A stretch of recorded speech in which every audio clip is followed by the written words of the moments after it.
Marcos, capítulo 8, a partir do versículo 34. Diz assim a palavra do Senhor.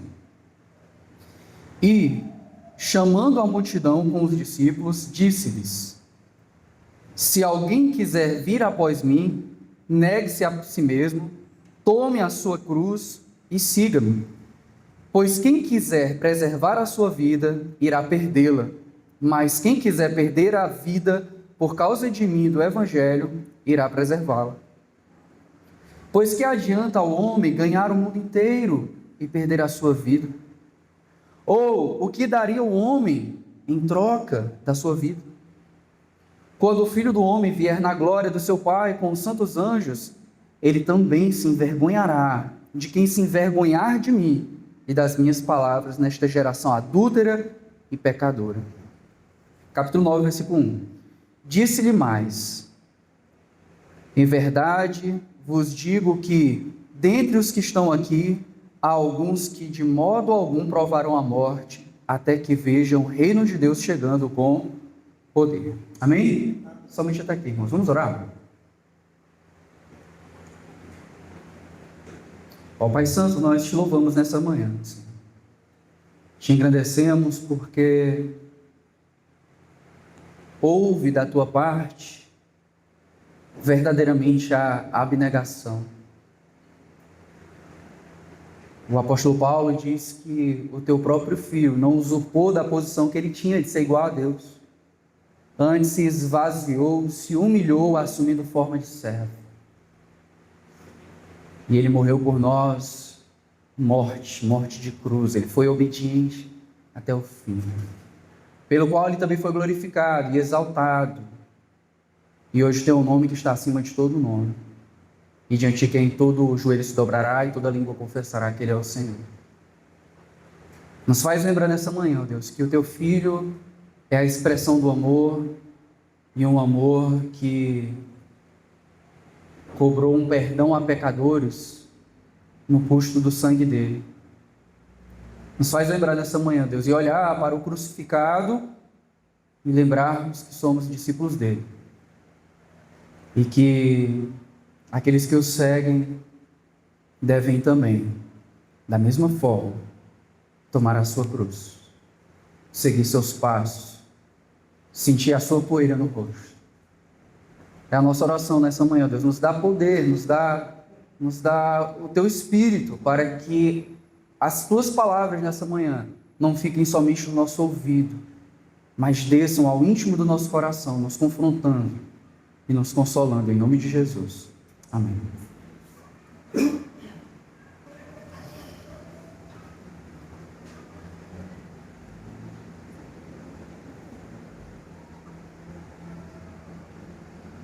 Meus irmãos, nessa manhã nós vamos falar sobre o rei e o custo do discipulado.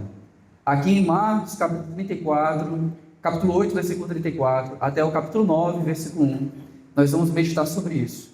Nós temos trabalhado o Evangelho de Marcos nessa série que se chama O Rei que se tornou servo, e à medida que nós expomos esse livro, nós temos aprendido mais sobre quem é Jesus e sobre qual é o seu reino, qual a natureza do seu reino. Na nossa última pregação, domingo passado, nós vimos Jesus perguntando às multidões, ou melhor, perguntando aos seus discípulos o que as multidões e o que eles mesmos dizem ser Jesus. Nós vimos que a multidão ainda se mostrava como quem não compreendia quem Jesus era. A multidão julgava que Jesus era João Batista, Elias ou algum dos outros profetas. A nação ainda não conhecia Jesus. Pedro, liderando os demais discípulos, ele responde de forma assertiva. Ele diz que Jesus é o Cristo, como tem no Evangelho paralelo, né? O Evangelho Sinótico diz que ele falou que tu és o Cristo, o Filho do Deus vivo. Mas, à medida que nós fizemos a exposição do texto, nós percebemos que, embora Pedro tivesse acertado a resposta, ele ainda não entendia aquela resposta. Ele ainda não entendia, como os demais discípulos também não entendiam qual era a verdadeira missão do Messias. Tu és o Messias, tu és o Cristo, mas o que significa ser o Messias, eles ainda não entendiam. Então Jesus começa a abordar uma nova série, um novo momento de ensino, em que a sua doutrina agora inclui abertamente, claramente, que ser o Messias envolve ser rejeitado pelos líderes religiosos, ser morto e também ressuscitar ao terceiro dia. Amém? Então, é o primeiro momento no Evangelho de Marcos em que há uma mudança, uma virada de chave. Os teólogos dizem que o capítulo 8 há uma mudança no ritmo, uma mudança no ensino de Marcos, onde Jesus faz o seu primeiro ensino claro. Olha, tu respondeu certo, Pedro, eu sou o Cristo, mas ser o Cristo envolve que eu seja rejeitado pelos principais anciãos, pelos escribas, pelos fariseus, pelos líderes religiosos, seja morto, seja crucificado, mas que ao terceiro dia eu ressuscite. Ou seja, Marcos começa a apresentar Jesus como aquele que amadurece o entendimento acerca do que é o Messias, amadurece o entendimento dos discípulos, dos seus seguidores, acerca do que significa ser o Cristo. E diante de tal exposição de Cristo, esse mesmo Pedro que falou, tu és o Cristo, agora vai e repreende Jesus. E a gente viu que a repreensão não é só uma tentativa de correção. A repreensão que Pedro faz a Jesus é uma repreensão dura. É a mesma palavra utilizada, por exemplo, para expulsar demônios. Então, quando Marcos diz que Pedro repreendeu Jesus, é como se ele tivesse pego Jesus ao lado, colocado à parte, dito, que é isso, Jesus? Não fala isso, etc. E começou a repreender Jesus. Quando Jesus mostra, arreda de mim, Satanás, arreda para trás, mostrando que Pedro e os discípulos, eles ainda não entendem das coisas de Deus, eles só cogitam as coisas dos homens. Então o sermão nos chamou, nos convocou ao exame de perguntarmos a nós mesmos, quem é Jesus para nós? Nós terminamos o sermão passado fazendo essas perguntas, quem é Jesus para você? Será que a resposta que você tem para Jesus está na boca, mas ainda não está no coração? Será que você tem uma resposta correta na boca, mas uma resposta equivocada no coração? No último sermão, nós nos desafiamos a termos uma resposta adequada sobre quem é Jesus, como Filho de Deus, o nosso Salvador. Hoje o texto nos apresenta uma afirmação crucial vinda da parte de Jesus. É a fala mais desafiadora de Jesus até então. Nós já temos vindo ali, do capítulo 1, versículo 1, estamos agora no capítulo 8, versículo 34 em diante, e é a chamada mais desafiadora, é a chamada mais dura que Jesus faz a todos aqueles que o seguem. Marcos já trabalhou o tema do discipulado outra vez, mas agora quando ele abre novamente o tema do discipulado, e ele já abriu de várias formas, crê e se arrependa, quem crê e se arrepende serve, quem crê e se arrepende segue Jesus sem nenhum tipo de ressalva, quem crê e segue Jesus, ele vai abrindo várias formas de mostrar o que significa ser discípulo de Jesus. Mas agora, irmãos, ele chega no âmago, ele chega no cerne. Quando Marcos traz de volta o tema do discipulado agora, na boca de Jesus, é um chamado a se conectar com a paixão dele. Pedro diz, olha, tu és o Cristo. E o que é que Jesus disse que significa ser o Cristo? O Cristo vai ser rejeitado, vai ser morto, vai ser crucificado.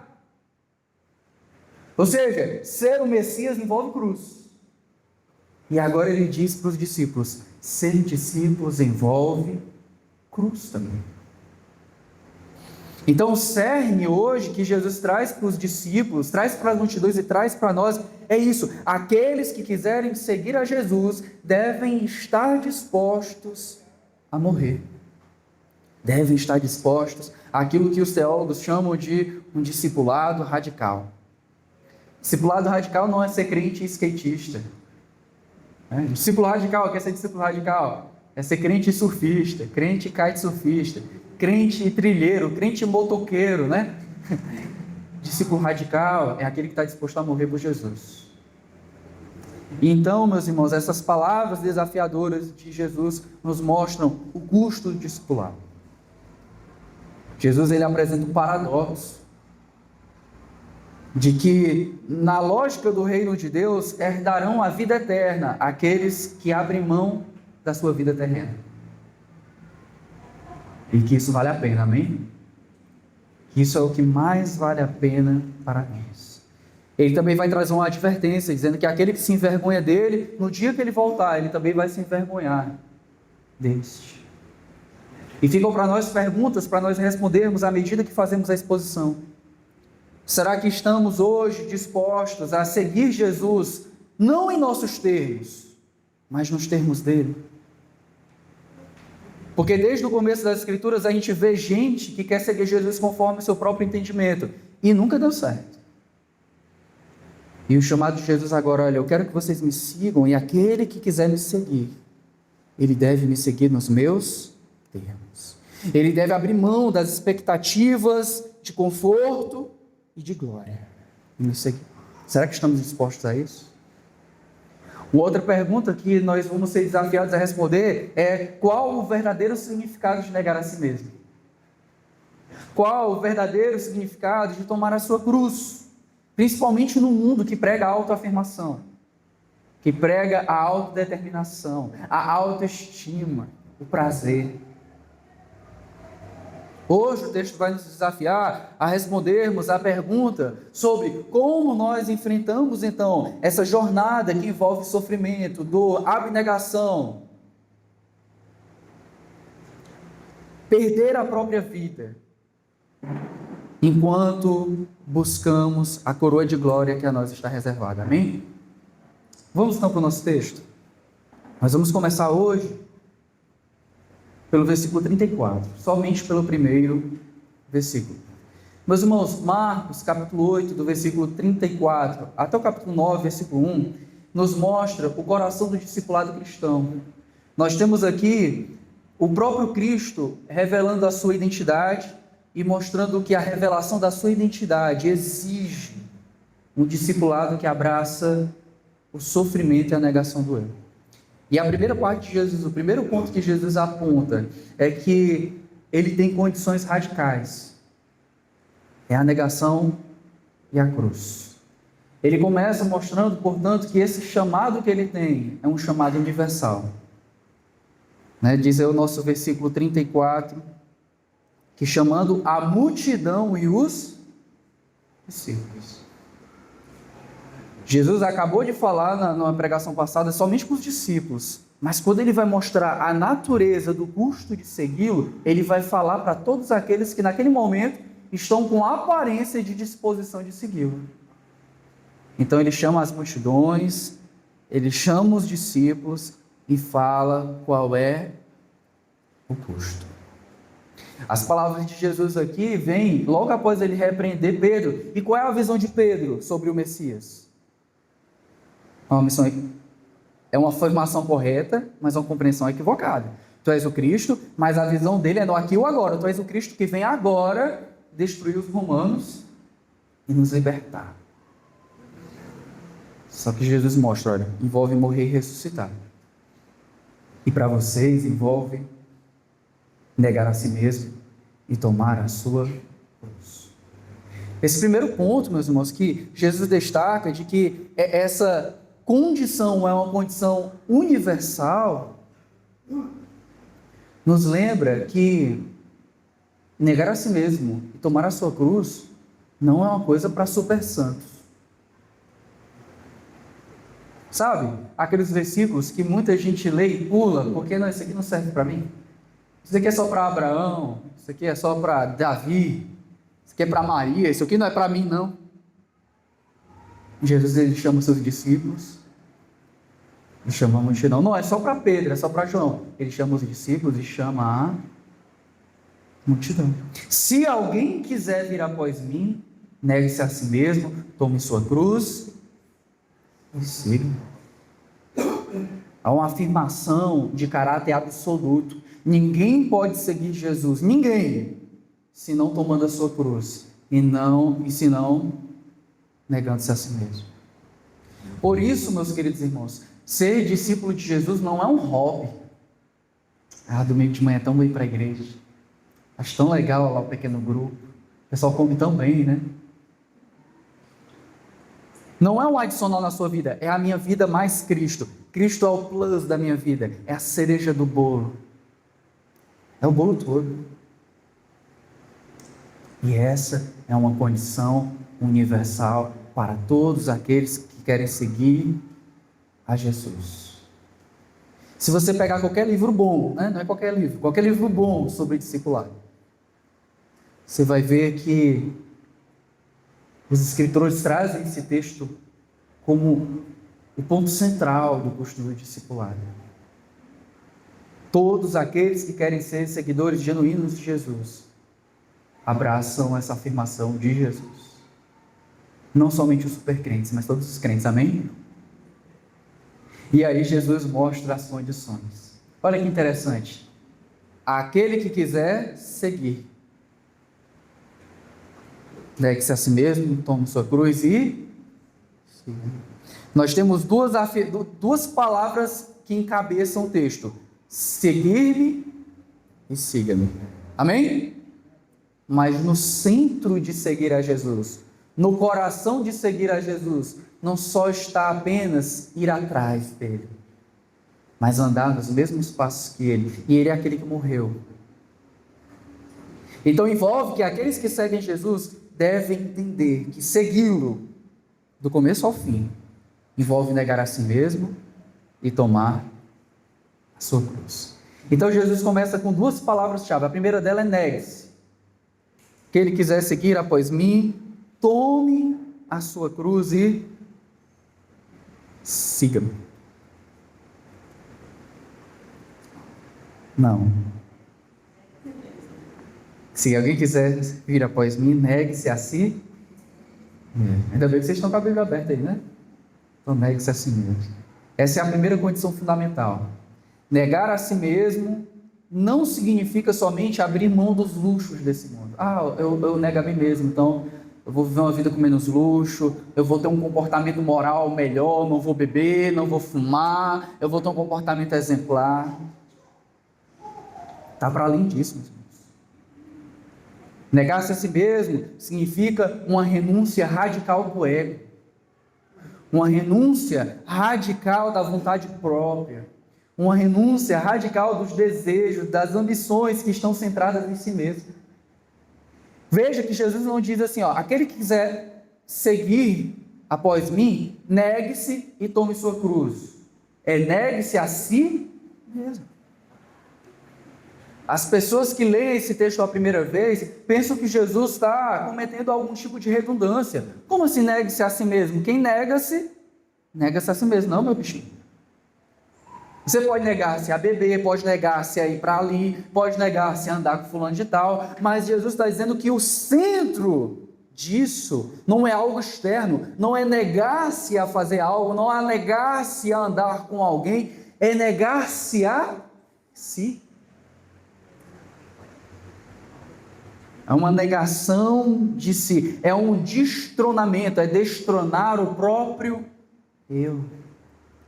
Quem governa a minha vida não sou mais eu. Quem quiser seguir a sua vida, lembra, Jesus é aquele que andou em radical obediência. Quem quiser seguir a Jesus, deve também andar em radical obediência. E uma obediência radical para nós que somos pecadores, e radicalmente pecadores, totalmente depravados, significa então negar-se a si mesmo. Mas o que é que a nossa cultura diz? O que é que aquela cultura daquela época dizia também, irmãos? Negue-se a si mesmo. Duvido que você vá para a escola e seu professor diga, negue-se a si mesmo.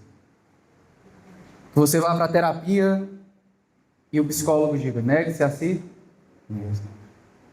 Que o mundo diga, negue-se a si mesmo. Que o coach do WhatsApp, do Instagram diga, negue-se a si mesmo. Que esse mundo diz, tu é o cara. Tu vai vencer. Bata no peito e diga, eu sou filho do rei, né? Sou cabeça e não cauda. O que papais e mamães dizem para filhos é, acredite em você, O que você vai ouvir na canção popular é: nunca deixe que lhe diga que não vale a pena acreditar no sonho que se tem, né? Que seus sonhos nunca vão dar certo, né? Se você quiser alguém em quem confiar, confie em si mesmo.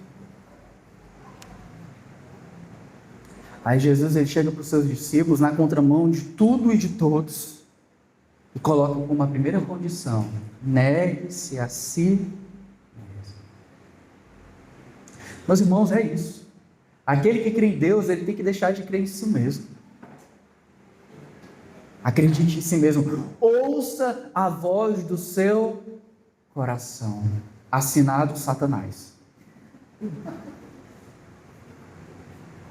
Você vai tomar uma decisão importante, né? O que seu coração está dizendo?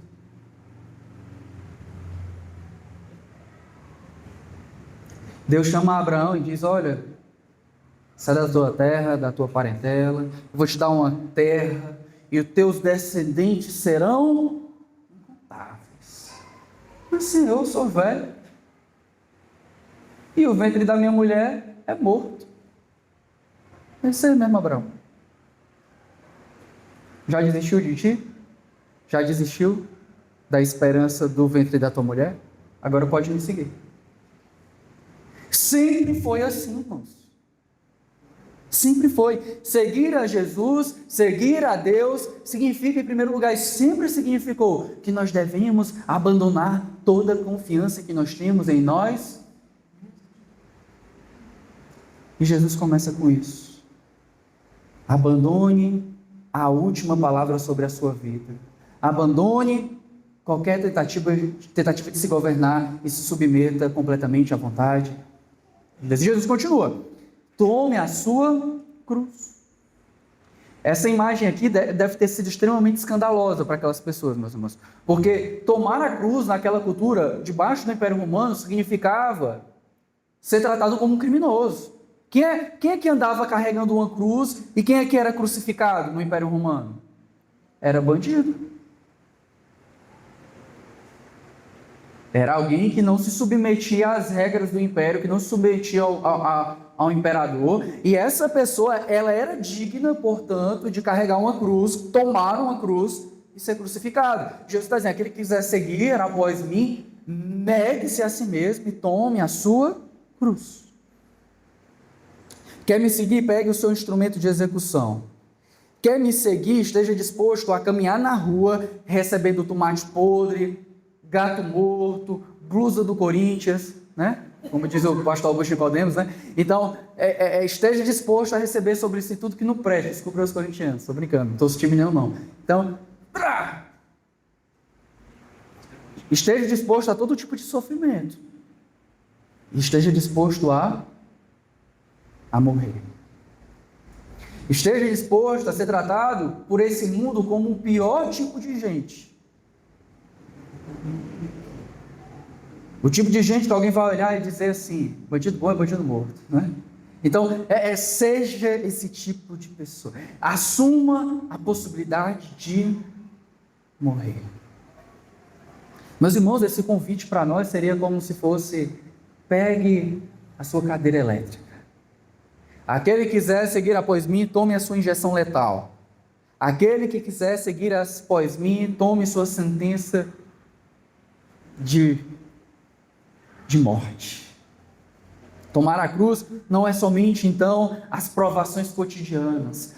Eu vou seguir Jesus, então eu vou ter provação todo dia. A minha diabetes vai subir, meu colesterol vai ficar alto, de repente eu vou descobrir um câncer, o meu casamento. Vou falar sobre isso nas aplicações, mas não é disso que Jesus está falando diretamente. Pode até estar relacionado, como eu vou falar na aplicação, mas Jesus está falando: olha, você vai estar disposto a receber vergonha? Você vai estar disposto a morrer por causa da fidelidade a Cristo e ao seu Evangelho? Você vai se identificar com o Messias ao ponto de, identificado com Ele como aquele que morre numa cruz, carregar a sua própria cruz? Eu sou muito convencido, meus irmãos, que a ideia de Pedro sobre o Messias morrer não envolve somente uma teologia do Messias que não cabe crucificação. Não estou entendendo nada, pastor. O que eu estou querendo dizer é o seguinte: lembra de Pedro?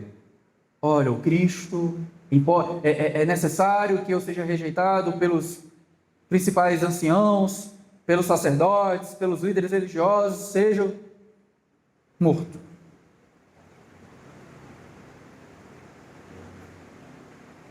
E depois de 3 dias ressuscite. O que é que Pedro faz? Não, Senhor, não pode.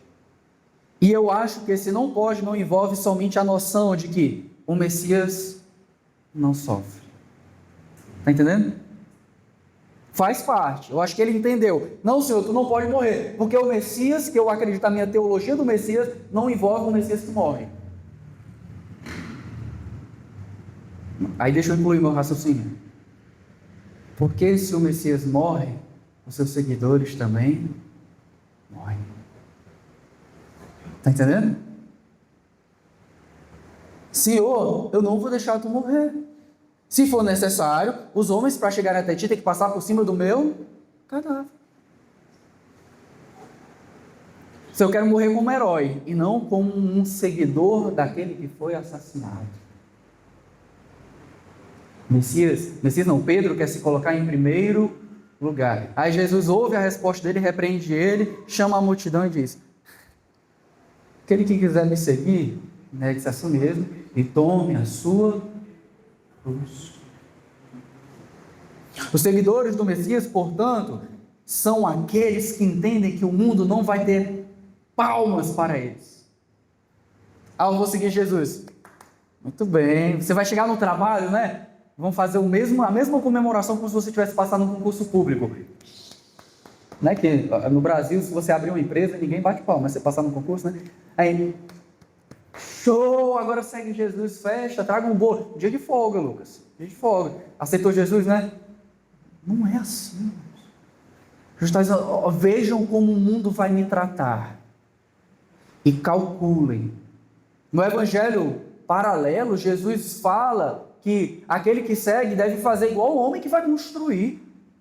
Ele deve analisar se ele tem condições de terminar a obra. Então aquele que segue Jesus tem que analisar se realmente ele está disposto a tudo, ou se no meio do caminho ele vai desistir, porque as exigências de Deus vão chegar. O custo de negar a si mesmo, não custa negar a si mesmo não, meu irmão. O custo de ser um seguidor de Jesus vai cobrar a negação do eu, e vai cobrar carregar a sua própria cruz. Não é necessariamente um convite para o martírio físico. Me segue e tem que morrer. Mas quem me segue tem que estar disposto a morrer. Por isso que a Bíblia trata de forma tão clara que os seguidores do Messias, os seguidores de Jesus, perderam o medo da morte. O autor de Hebreus diz que o diabo é quem usa o medo da morte. Porque os que seguem Jesus já entenderam. Eu estou disposto a morrer. Eu estou seguindo aquele que morreu. Eu tenho que estar disposto também a morrer. Não é que a vida valha pouco, pelo contrário, Jesus vai mostrar porque a vida vale muito. E quem acredita que a vida vale muito tem que viver essa vida de uma forma que vale a pena. E a única forma que vale a pena de viver essa vida é sendo seguidor de Jesus. E ele vai mostrar, né? Então, siga-me. Siga-me. Aquele que quiser me seguir, negue-se a si mesmo, tome sua cruz e seguir Jesus. Então não é hashtag Jesus no Instagram. Publicar nunca é a sua própria leitura bíblica, né? Porque as pessoas dificilmente leem a Bíblia. É só compartilhar os versículos dos outros no Instagram. Quero ser do teu fã-clube. Pois tá bom, vem cá. Negue-se a si mesmo. Não, é caro demais. Quero ser do seu fã-clube. É só dar um dízimo, né? Não, bichinho. É dar a tua própria. Aí é caro demais. Siga. E aí Jesus começa a mostrar, olha, mas existe um paradoxo. É o segundo ponto de Jesus. Existe um paradoxo em tudo isso. É perder para ganhar. Olha o versículo 35 a 37. Pois quem quiser preservar a sua vida, perdê-la. Irá perdê-la. Mas quem perder a sua vida por causa de mim, do Evangelho, irá preservá-la. Pois que adianta o homem ganhar o mundo inteiro e perder a sua vida, ou a sua alma, né? Ou o que daria o homem em troca da sua vida, ou da sua alma? Então Jesus começa a traçar aqui um paradoxo de vantagem. Ele começa a mostrar, olha, as minhas exigências não são sem razão. Por favor, meus irmãos, não se esqueçam disso, porque de repente você pode se embananar nas palavras que eu trago. Não se esqueça, eu já falei isso algumas vezes, mas o convite do cristianismo não é um convite de sofrer por sofrer. Amém? Embora a mensagem de Cristo inclua a negação de si mesmo, tomar a sua cruz, ou seja, inclua o sofrimento e a disposição de sofrer e morrer por causa dele, não é um sofrer por sofrer.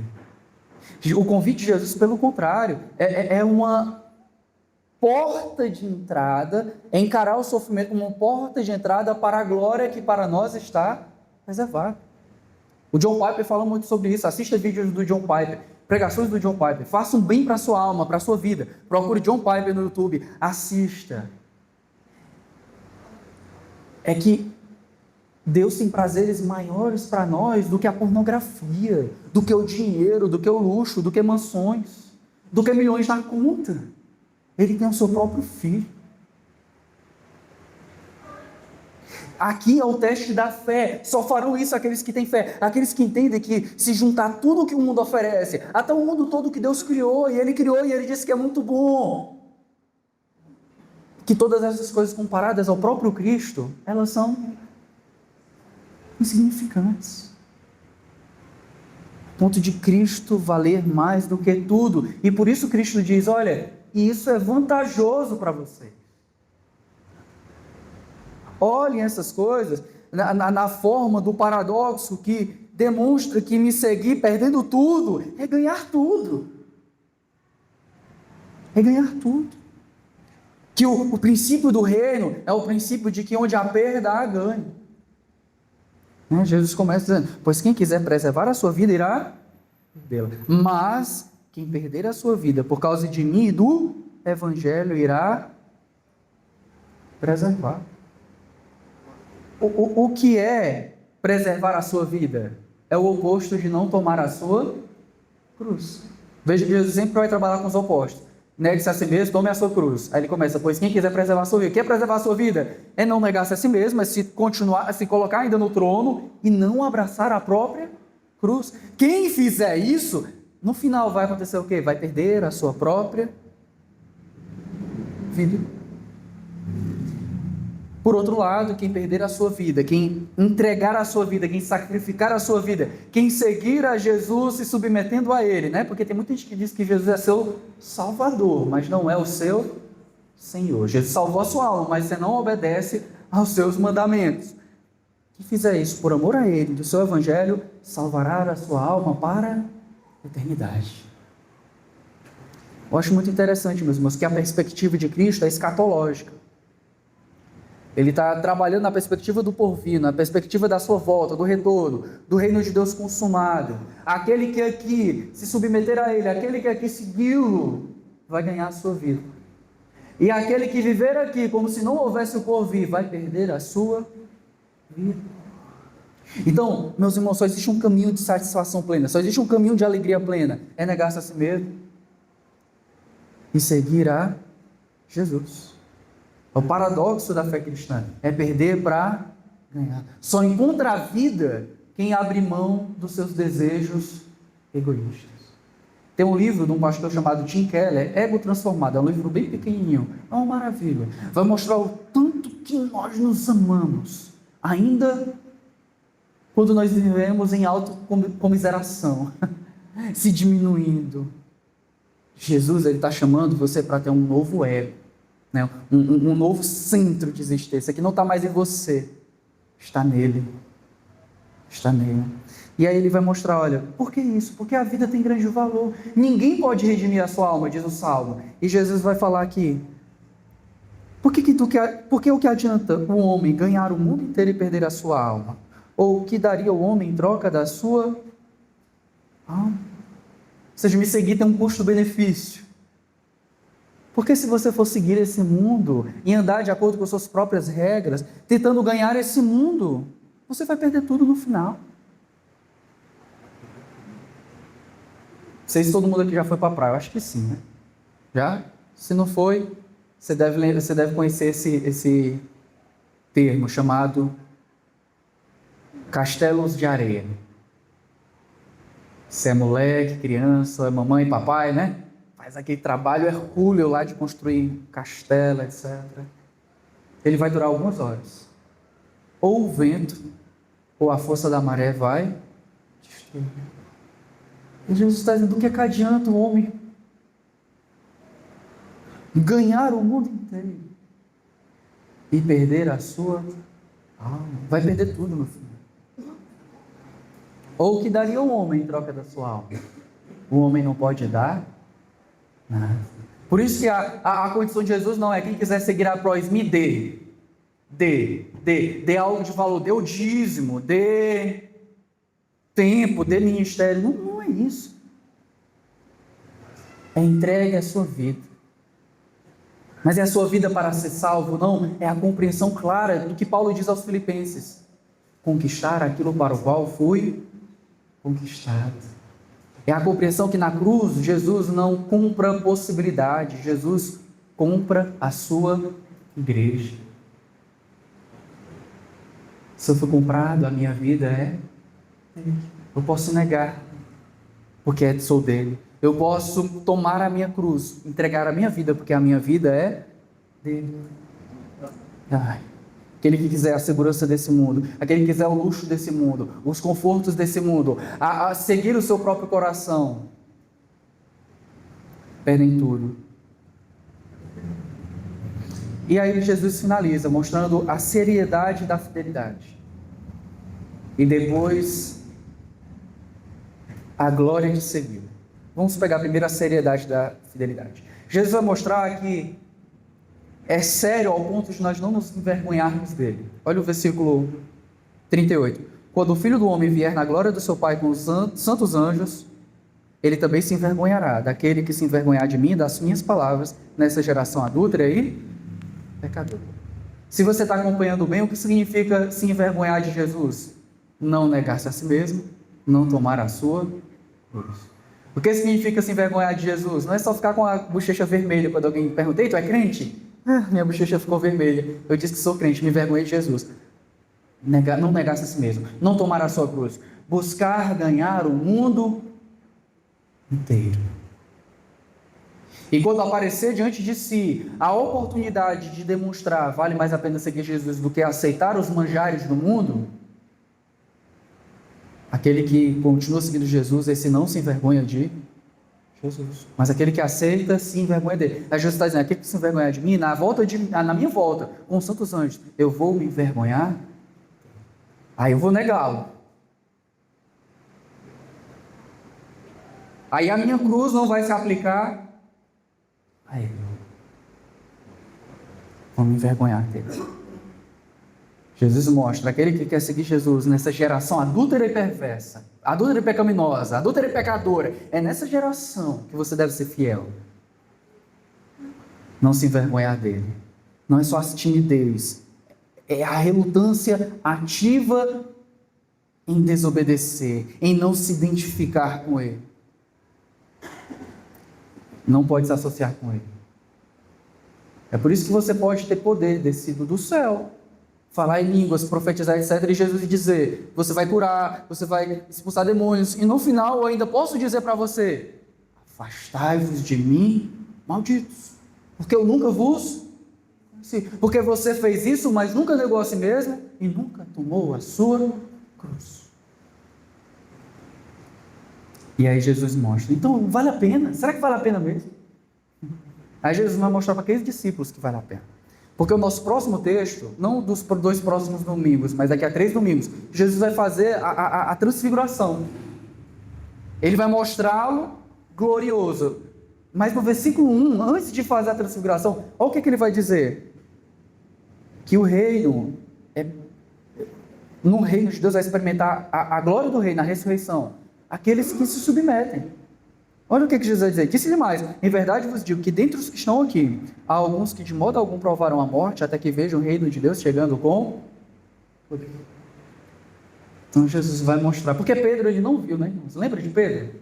O que foi que Jesus disse? Importa que seja rejeitado, morto e ressuscite ao terceiro. Pedro, ele foi até a ressurreição? Não, ele ficou no morto. Não, Senhor, o Senhor não pode. Não, não disse que vou ressuscitar. Pedro esqueceu que Jesus ia ressuscitar. E Jesus está mostrando, olha, a minha promessa não é de morte, a minha promessa é de ressurreição. O que aguarda vocês no final não é a cruz, é o que vem depois da cruz, que é a glória, amém? E aí Jesus vai mostrar um pouco, um minutinho, como diz o pastor Jonas Madureira, da glória, para eles perceberem quem é Jesus e o que significa a glória do porvir, amém? Quero fazer algumas aplicações, meus irmãos. Como eu coloquei lá no grupo, né? Hoje é aquele texto que é só pedrada. Pedrada santa, né? Mas não é possível fazermos essa exposição toda nesse texto sem fazermos um autoexame, sabe? Sem refletirmos como nós andamos, não somente diante de Deus, mas na figura de Jesus, ao segui-lo, sabe? Ao andarmos após Ele. E a primeira coisa que eu penso que Jesus nos inclina a meditarmos é essa conexão entre a cruz de Jesus e a nossa própria cruz. Porque é Jesus mesmo quem apresenta essas duas necessidades. A primeira necessidade, que é a necessidade da sua própria cruz. Ele deve morrer, ele deve ser crucificado, ele deve morrer para perdão dos nossos pecados. É ele quem deve cumprir o plano redentor de Deus.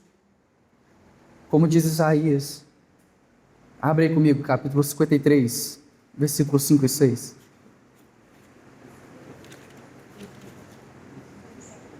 Mas ele foi ferido por causa das nossas transgressões, esmagado por causa das nossas maldades. O castigo que nos traz a paz estava sobre ele, e por seus ferimentos fomos sarados. Todos nós andávamos desgarrados como ovelhas, cada um se desviava pelo seu próprio caminho. Mas o Senhor fez cair a maldade de todos nós sobre ele. Ou seja, a primeira necessidade que Cristo apresenta é a necessidade da sua cruz, porque é pela sua cruz que nós somos salvos. É pela sua cruz que temos o fundamento da nossa salvação. O sacrifício vicário, o sacrifício substituto que nos reconcilia com Deus. Mas é esse mesmo Jesus que mostra que existe a necessidade de uma segunda cruz. A nossa cruz. De que nós devemos estar dispostos a morrer para nós mesmos e seguirmos a Jesus.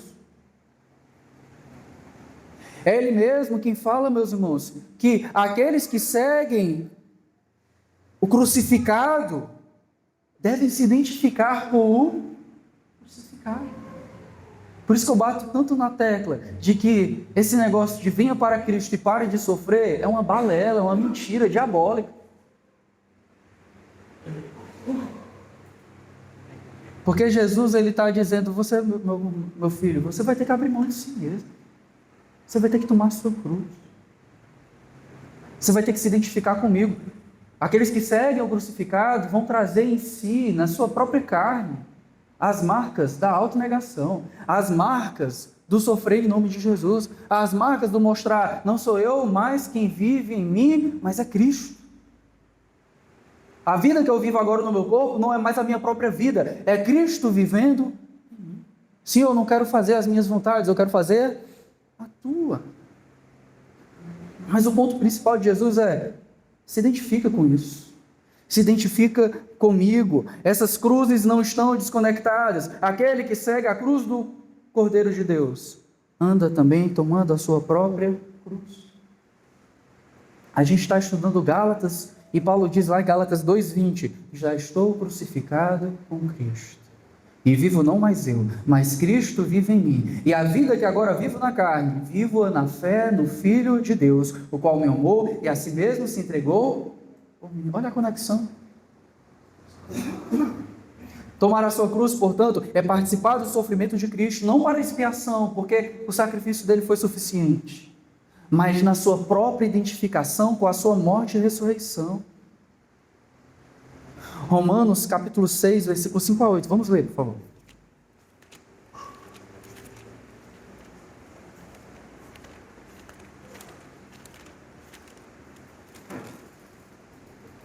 Porque se fomos unidos a ele na semelhança da sua morte, Romanos 6, versículo 5. Certamente também o seremos na semelhança da sua ressurreição, porque sabemos disto. A nossa velha natureza humana foi crucificada com ele, para que o corpo sujeito ao pecado fosse destruído, a fim de não servirmos mais o pecado. Pois quem está morto foi crucificado do pecado, foi justificado do pecado.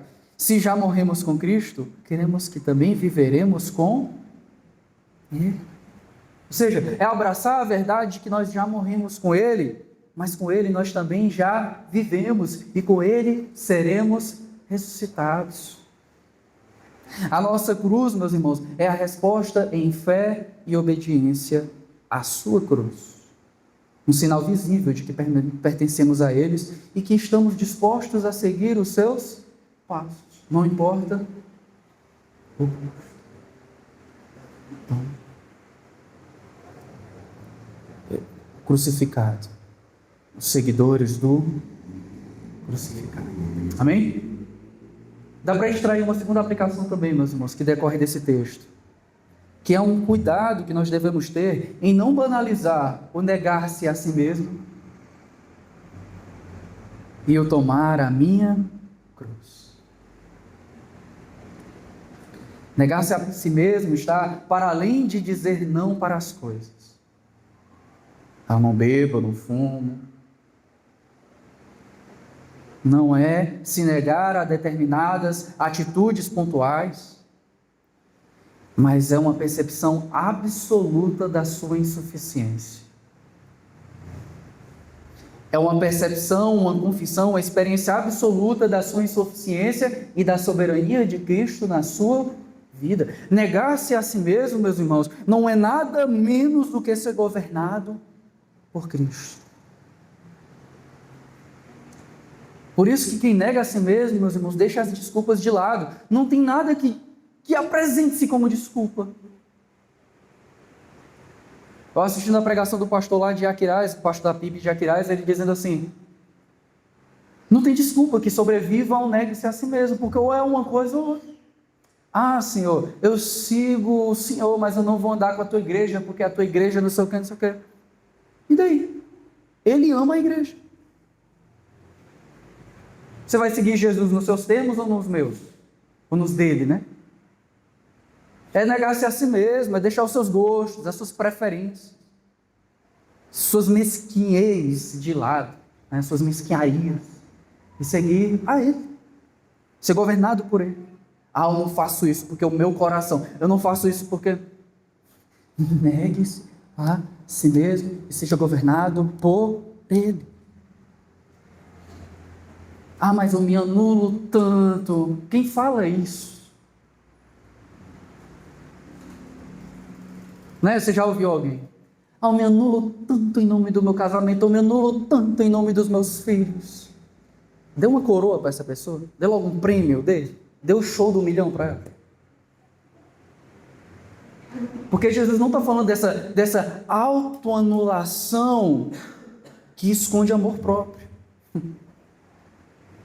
Ele está falando de um tipo de autoanulação que se encontra nele. Eu não me encontro mais em mim. Eu me encontro no meu Criador. Veja, meus irmãos, desculpa, eu vou passar um pouco do tempo, mas veja, quem foi que nos criou? Foi Deus. Quem é que nos conhece no nosso íntimo? É Deus. Então, negar-se a si mesmo é se encontrar naquele que nos conhece. Nós só vamos ser quem nós verdadeiramente somos, não em nós mesmos. Olha que louco. Mas naquele que nos criou e a si mesmo se entregou por nós. João Calvino começa as Institutas dizendo que não existe conhecimento verdadeiro sobre si que não dependa dele, porque foi ele quem nos formou, foi ele quem nos criou. Todo conhecimento sobre si, verdadeiro, correto e eterno, depende daquele que nos criou. Por isso que a primeira coisa que Jesus diz é: negue-se a si mesmo. Então, negue-se a si mesmo é muito mais profundo do que dizer: eu não faço isso, eu não faço aquilo.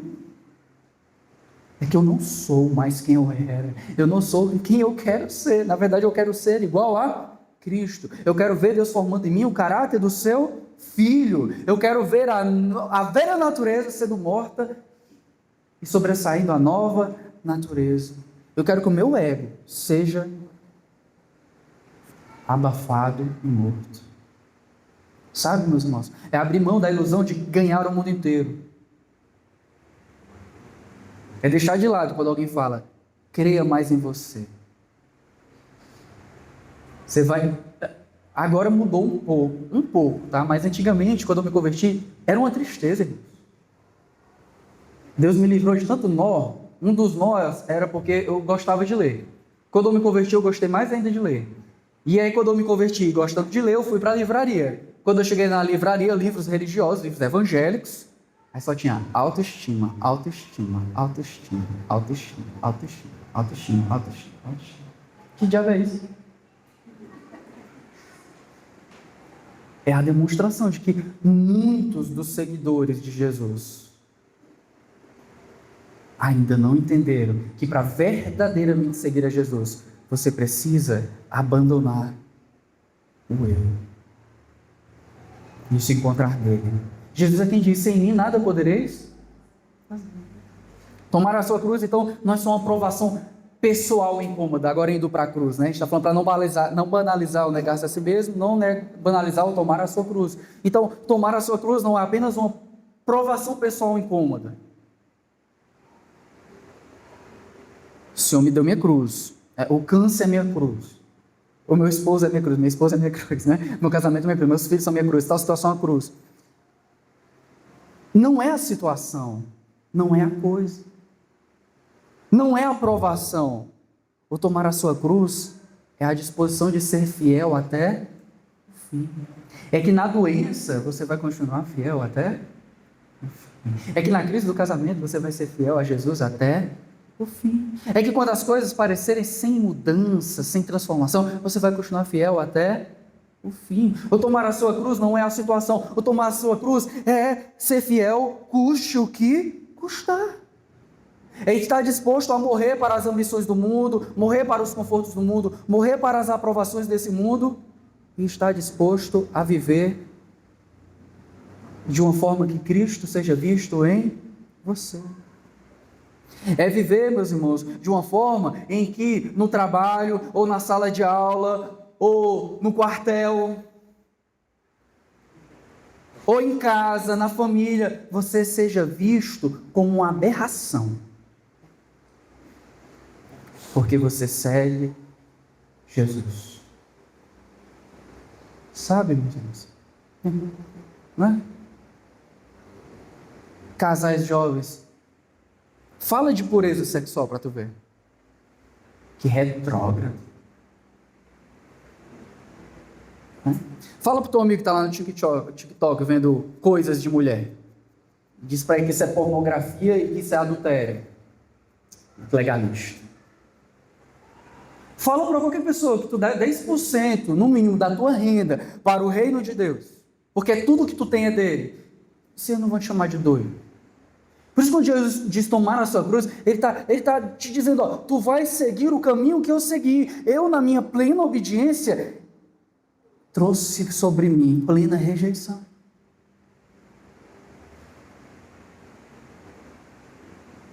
Tomar a sua cruz. Você não é um seguidor de você mesmo, você é um seguidor de Jesus, amém? É abrir mão da própria vida, como Jesus mesmo disse, por causa de Cristo e do seu Evangelho.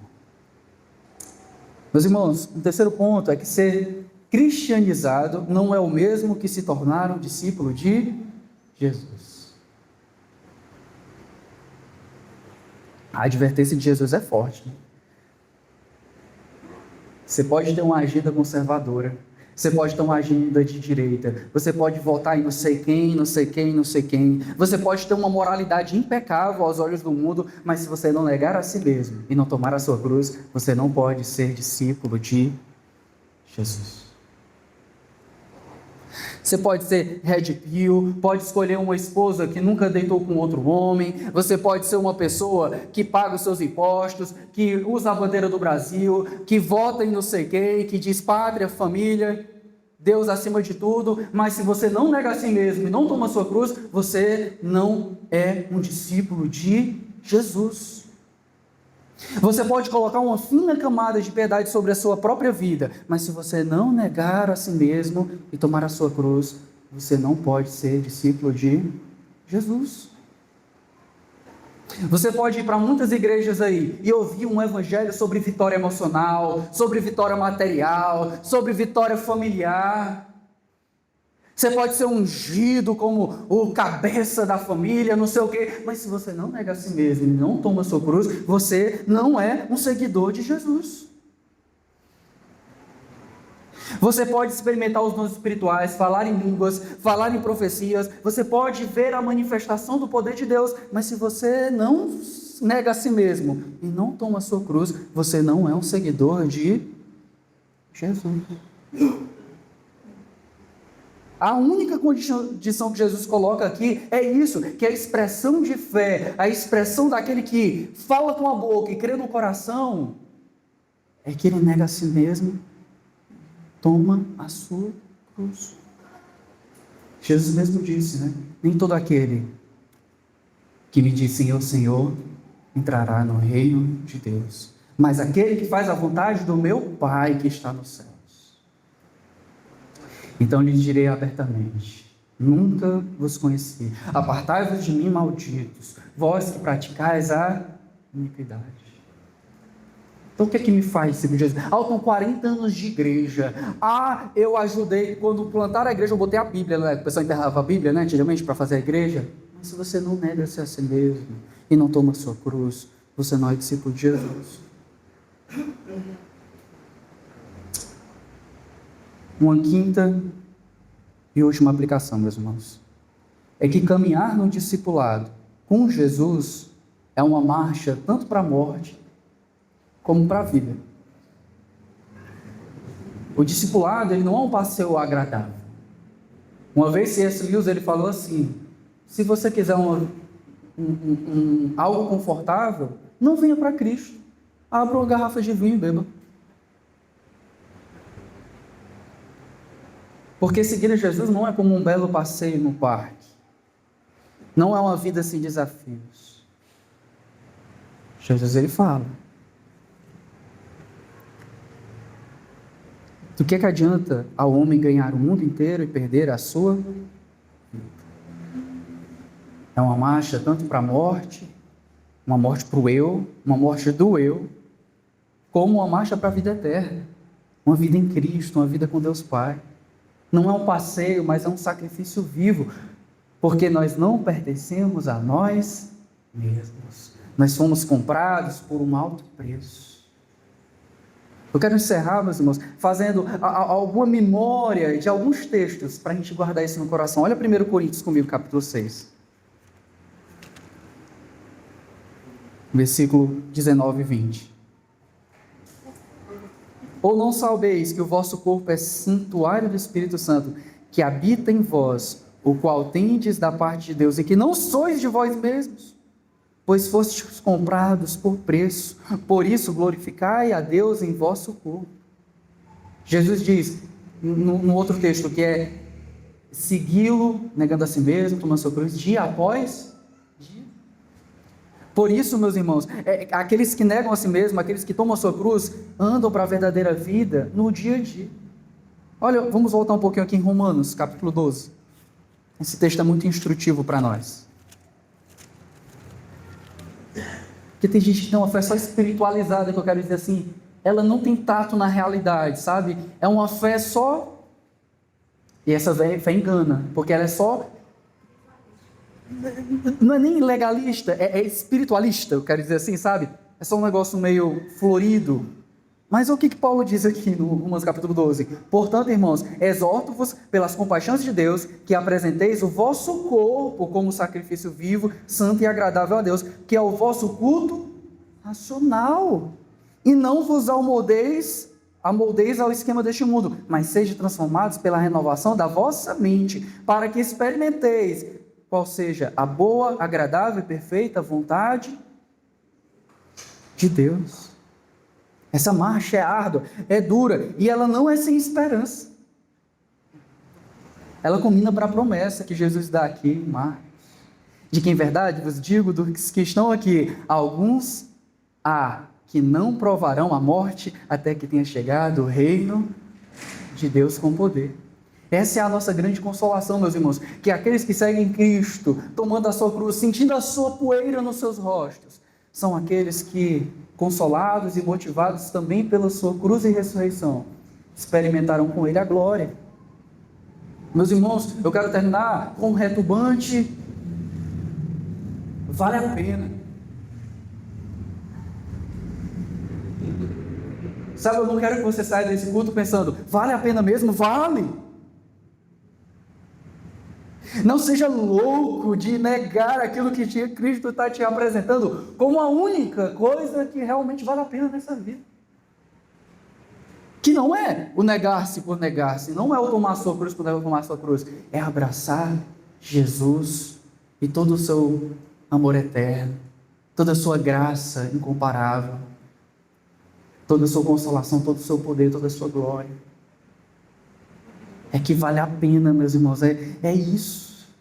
É isso que Jesus faz quando Ele apresenta um paradoxo de vantagem. Olha, aquele que se envergonhar de mim, eu vou me envergonhar dele. Olha, aquele que quiser ganhar o mundo vai perder a sua vida, mas aquele que nega-se a si mesmo, toma a sua cruz e me segue, esse ganhou a vida eterna, esse ganhou mais do que todas as loterias desse mundo, esse tem mais bênçãos do que o rico, esse tem mais glórias do que aquele que tem a melhor saúde do mundo.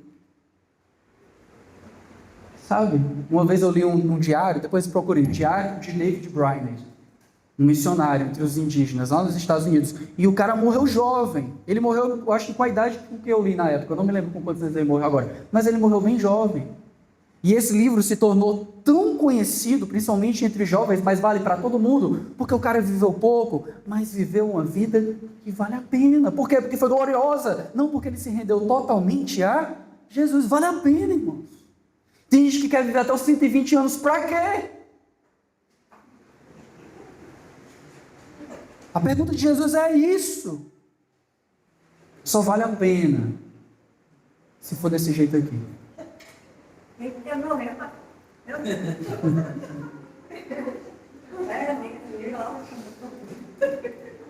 O que dá noite?